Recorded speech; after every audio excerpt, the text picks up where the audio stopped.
आपके पास एक जबरदस्त स्टार्टअप आइडिया है, लेकिन क्या वो काम करेगा? क्या आपको एक परफेक्ट प्रोडक्ट बनाना चाहिए या सिर्फ एक आइडिया टेस्ट करना चाहिए? नेटफ्लिक्स, ड्रॉपबॉक्स, ग्रुपॉन, आर्टवर्क, इन्होंने सक्सेस का रास्ता कैसे ढूंढा? और क्या हो अगर आपको पता चले कि परफेक्ट प्रोडक्ट बनाने से पहले इम्परफेक्ट प्रोडक्ट बनाना ही स्मार्टनेस है? Welcome to the world of the lean startup, जहां सक्सेस का फॉर्मूला है fast build, learn faster and grow smart. चलिए शुरू करते हैं इस गेम चेंजिंग बुक का डीप डाइव। अगर वीडियो पसंद आए तो लाइक, कमेंट और सब्सक्राइब करना ना भूलें। Part 1, vision start her startup founder के दिमाग में होता है। मैं एक बड़ा एंटरप्रेन्योर बनूंगा, आइडियाज को एग्जीक्यूट करूंगा और दुनिया बदल दूंगा। लेकिन रियलिटी कुछ और होती है। जब तक आप एंटरप्रेन्योर वाली मैनेजमेंट नहीं सीखोगे, तब तक आपका आइडिया सिर्फ एक केओस बन के रह जाएगा। Chaos versus management. कई एंटरप्रेन्योर्स सोच लेते हैं ब्यूरोक्रेसी से दूर रहना है तो मैनेजमेंट की जरूरत नहीं, लेकिन एरिक रीस कहते हैं स्टार्टअप बिना मैनेजमेंट के एक डिजास्टर है। ट्रेडिशनल कॉर्पोरेट मैनेजमेंट जहां प्लानिंग और एफिशिएंसी पे फोकस करता है, स्टार्टअप वर्ल्ड में अनसर्टेनिटी और एक्सपेरिमेंटेशन होती है। तो सॉल्यूशन क्या है?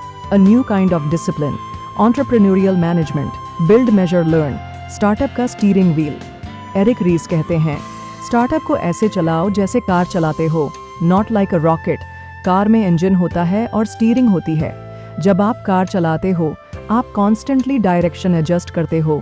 वैसे ही स्टार्टअप में भी आपको पिवट, डायरेक्शन बदलना या परसिवियर, उस पाथ पर आगे बढ़ना का डिसीजन लेना होता है, फीडबैक के बेसिस पर।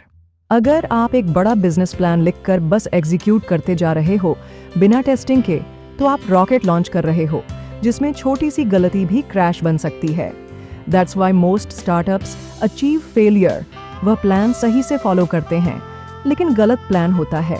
ट्रेडिशनल मैनेजमेंट सोचता है कितने फीचर्स डिलीवर हुए, कितने आवर्स काम हुआ, बट लीन स्टार्टअप कहता है कस्टमर क्या चाहते हैं, हमने क्या सीखा, क्या उससे कोई फायदा हुआ। प्रोडक्टिविटी का मतलब सिर्फ ज्यादा काम नहीं, सही चीज बनाना ज्यादा इंपॉर्टेंट है, जिसे लोग चाहें, जिसे लोग यूज करें, जिसे लोग खरीदें। विजन, स्ट्रैटेजी और प्रोडक्ट एक स्टार्टअप के 3 मुख्य स्तंभ होते हैं। विजन, आप क्या चेंज लाना चाहते हो दुनिया में। स्ट्रैटेजी, आप कैसे अचीव करोगे। Business model, partners, road map. Product, जो कस्टमर के हाथ में एक्चुअल रिजल्ट आता है। प्रोडक्ट और स्ट्रैटेजी चेंज हो सकती है, बट विजन रेयरली चेंजेस। कई लोग बड़ी कंपनीज में नए प्रोडक्ट्स बनाते हैं, अगर उनका एक्सपेरिमेंट फेल हो जाए तो उन्हें हटा दिया जाता है। पर एरिक रीस कहते हैं यह लोग भी एंटरप्रेन्योर्स हैं, उन्हें भी एंटरप्रेन्योरियल मैनेजमेंट चाहिए, जिसमें फेलियर एक स्टेप होता है लर्निंग का। अगर आप एंटरप्रेन्योर बनना चाहते हो तो सिर्फ आइडिया और पैशन से काम नहीं चलेगा। आपको सीखना पड़ेगा लीन स्टार्टअप का mindset, fast testing, real customer feedback, constant learning, smart pivots, focused vision. Entrepreneur कौन होता है? एरिक रीस कहते हैं एंटरप्रेन्योर सिर्फ वो नहीं होता जो नए स्टार्टअप का फाउंडर हो। एंटरप्रेन्योर वो भी है जो किसी गवर्नमेंट ऑफिस, नॉन प्रॉफिट या कॉर्पोरेट कंपनी के अंदर भी नए आइडियाज और प्रोडक्ट्स बिल्ड करता है अंडर एक्सट्रीम अनसर्टेनिटी। जैसे एक मैनेजर मार्क, जो एक बड़ी कंपनी में इंटरनेट बेस्ड प्रोडक्ट्स बना रहा था। उसके पास टीम थी, विजन था, रिस्क टेकिंग एबिलिटी थी, पर उसने कहा स्पार्क्स तो हैं, पर आग कैसे लगाएं। और यही लीन स्टार्टअप का कोर है, स्पार्क को प्रोसेस में बदलना। स्टार्टअप का मतलब क्या है?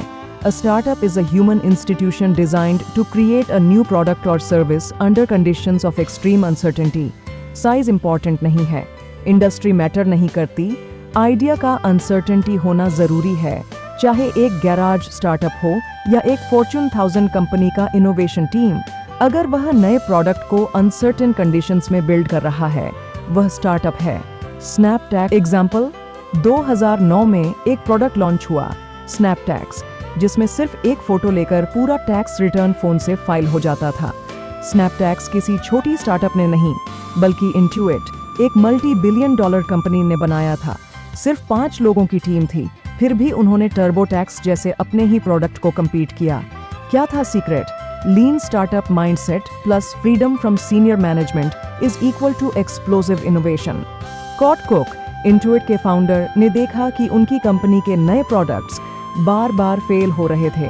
ट्रेडिशनल मैनेजमेंट सिस्टम काम नहीं आ रहा था। उन्होंने एक नए मॉडल का अडॉप्शन स्टार्ट किया, लीन स्टार्टअप थिंकिंग।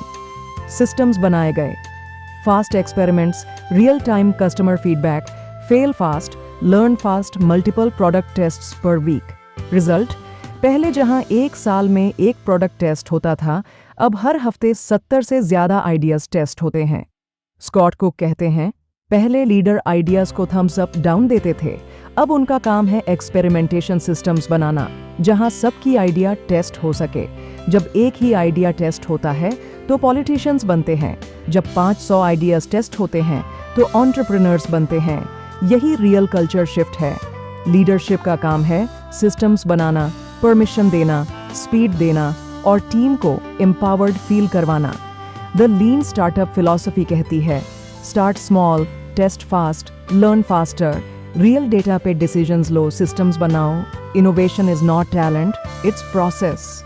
लर्न, जब एरिक रीस IMVU स्टार्टअप के को-फाउंडर बने, उन्होंने सोचा, क्या प्रोडक्ट टाइम पे बन रहा है, क्वालिटी अच्छी है, कॉस्ट कंट्रोल में है? लेकिन उन्हें बाद में समझ आया, क्या हम वो बना रहे हैं जो लोग चाहते हैं? अगर आंसर नहीं है तो सब कुछ वेस्ट है, टाइम, पैसा, energy. The illusion of productivity. Product बन गया, बग्स फिक्स हुए, फीचर्स रेडी थे, लॉन्च किया और कुछ नहीं हुआ। लोग प्रोडक्ट को डाउनलोड तक नहीं कर रहे थे। कस्टमर्स कंफ्यूज थे, हेजिटेट कर रहे थे, मुझे पता ही नहीं ये क्या है, मैं अपने फ्रेंड को इनवाइट नहीं करूंगी जब तक मैं खुद श्योर नहीं हूँ।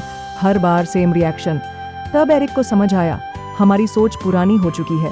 उन्होंने फेस टू फेस लोगों को प्रोडक्ट दिखाया। जब लोगों ने प्रोडक्ट यूज किया तब असली फीडबैक मिला। मुझे पहले अकेले ट्राई करना है, फ्रेंड्स को इनवाइट करने से पहले मैं खुद जज करूंगी। तब जाके एरिक को समझ आया, हम गलत असम्पशन पर काम कर रहे थे। IMVU ने अपना पूरा प्लान चेंज किया।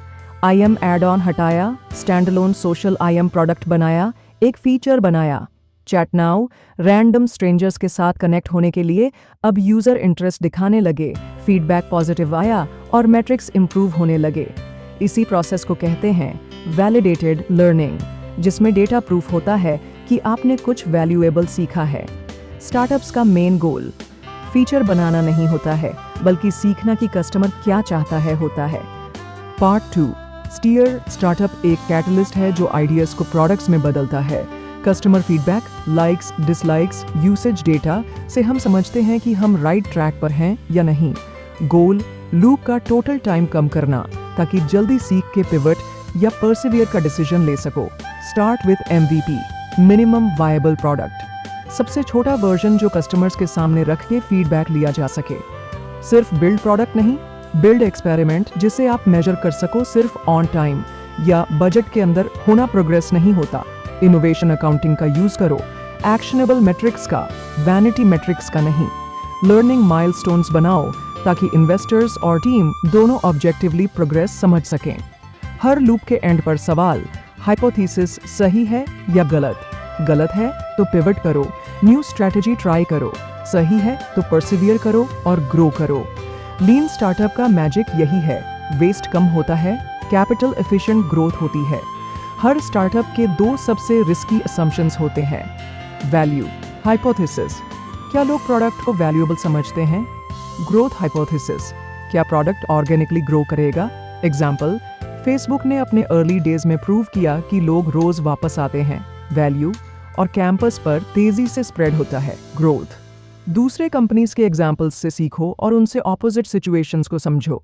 एग्जाम्पल, आईपॉड ने वॉकमैन से सीखा, लोग ईयरफोन्स से म्यूजिक सुनेंगे, और नैपस्टर से सीखा कि लोग म्यूजिक डाउनलोड करेंगे, पर पैसा तभी देंगे जब सिस्टम इजी हो। स्टार्टअप में सक्सेस सिर्फ एक आइडिया से नहीं आती, वो आती है सही असम्पशंस को टेस्ट करने से, कस्टमर से सीखने से और जल्दी स्टीयर करने से। Part 3, accelerate. एरिक रीस कहते हैं, स्टार्टअप्स का गोल ज्यादा प्रोडक्ट बनाना नहीं है, गोल है जल्दी सीखना कि कस्टमर को क्या चाहिए और बिजनेस कैसे ग्रो करेगा। और इसका फास्टेस्ट तरीका है छोटे छोटे एक्सपेरिमेंट्स करना, एक साथ पूरा प्रोडक्ट नहीं। एग्जाम्पल, एक फादर और उसकी बेटियां 100 एनवेलप्स में लेटर्स डाल रहे थे। बेटियों ने कहा, पहले सारे लेटर्स फोल्ड करो, फिर सारे एनवलप्स सील करो। लेकिन फादर ने एक एनवलप एक टाइम पे कंप्लीट किया। फोल्ड, सील, स्टैम्प और रेस जीत गए। क्यों? क्योंकि स्मॉल बैचेस में प्रॉब्लम्स जल्दी पता चलती हैं, जैसे लेटर फिट नहीं हो रहा या सील खराब है। टोयोटा ने यह मेथड डेकेड्स पहले यूज किया। सिंगल पीस फ्लो और क्विक चेंज ओवर मशीन से वो मार्केट के डिमांड के हिसाब से प्रोडक्ट बना पाते थे। Result? High quality, low cost, fast feedback. IMVU Eric Ries का स्टार्टअप ने डेली 50 छोटे छोटे चेंजेस रिलीज किए। हर फीचर तुरंत टेस्ट होता, फीडबैक मिलता और गलती तुरंत फिक्स होती। इससे build measure learn loop super fast हो गया। प्रोडक्ट डेवलपमेंट में कस्टमर की डिमांड के हिसाब से काम नहीं, हाइपोथेसिस के हिसाब से काम होता है।